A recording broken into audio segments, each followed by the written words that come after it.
भारत सरकार का वित्त मंत्रालय, ईडी कहाँ गई? ईडी को जांच करनी चाहिए ना कि ईडी केवल राहुल गांधी के लिए, कि ईडी केवल सोनिया गांधी के लिए, ईडी कांग्रेस के लोगों के लिए। आपको बताऊं, ये पूरी की पूरी सरकार भ्रष्टाचार के आकंठ में डूबी हुई है और कानून व्यवस्था और डॉक्टर भीमराव अंबेडकर जो हमारे संविधान निर्माता है, जो भारत सरकार के पहले कानून मंत्री थे, ये कहते हैं कि हम सम्मान करते हैं और जब पार्लियामेंट में पहली बार चुनाव जीत करके आते हैं तो साष्टांग प्रणाम करते हैं।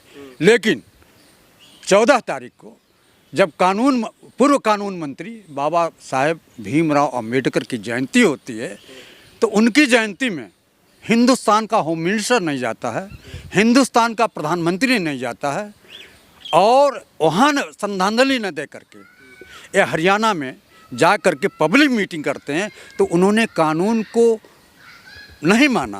आप लोग जो जिस तरीके से आरोप लगा रहे हैं, गंभीर आरोप कई विपक्षी पार्टी भी लगा रही है यशवंत वर्मा पर, ये तो अभी साबित नहीं हुआ है ना, जांच चल रही है। अब आप बताओ साबित क्या है?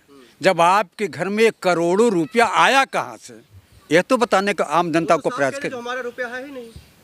आप बड़े अच्छे आदमी हो भाई, आपके घर में करोड़ों रुपया चला जाए तो बिना आपकी सहमति से जाएगा क्या? बंद कमरे में रहेगा क्या? वो रुपया आया कहाँ से? किसी भी जज के घर पर इंटेलिजेंस लगी होती है। मामला लगभग 1 से 1.5 महीना से ज़्यादा का वक्त हो गया है, उसके बावजूद भी अभी तक क्या हुआ क्या नहीं हुआ, कहाँ तक जांच पहुँची है?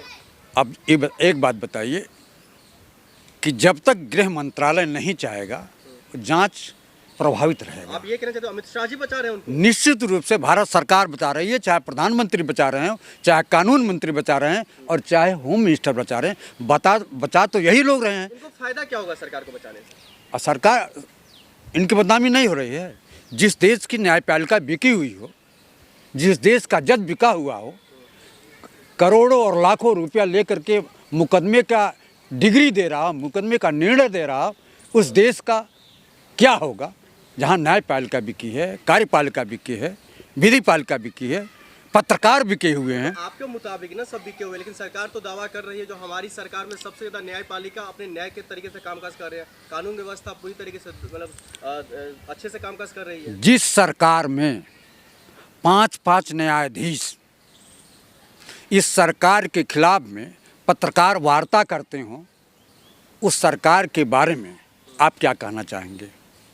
सरकार की नीतियों के विरुद्ध, सरकार के गलत निर्णय के विरुद्ध 5-5 न्यायाधीश पत्रकार वार्ता में पूरी खुली चुनौती सरकार को देते हैं कि न्यायपालिका में भ्रष्टाचार हो रहा है, न्यायपालिका में नीतियों और सिद्धांतों के आधार पर काम नहीं हो रहा है।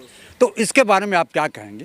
पूरी की पूरी दाल काली है और ये सरकार उस दाल को बचाने का प्रयास करती है। निश्चित रूप से इस देश के लिए, इस देश के संविधान के लिए, इस देश के कानून के लिए एक खतरा है।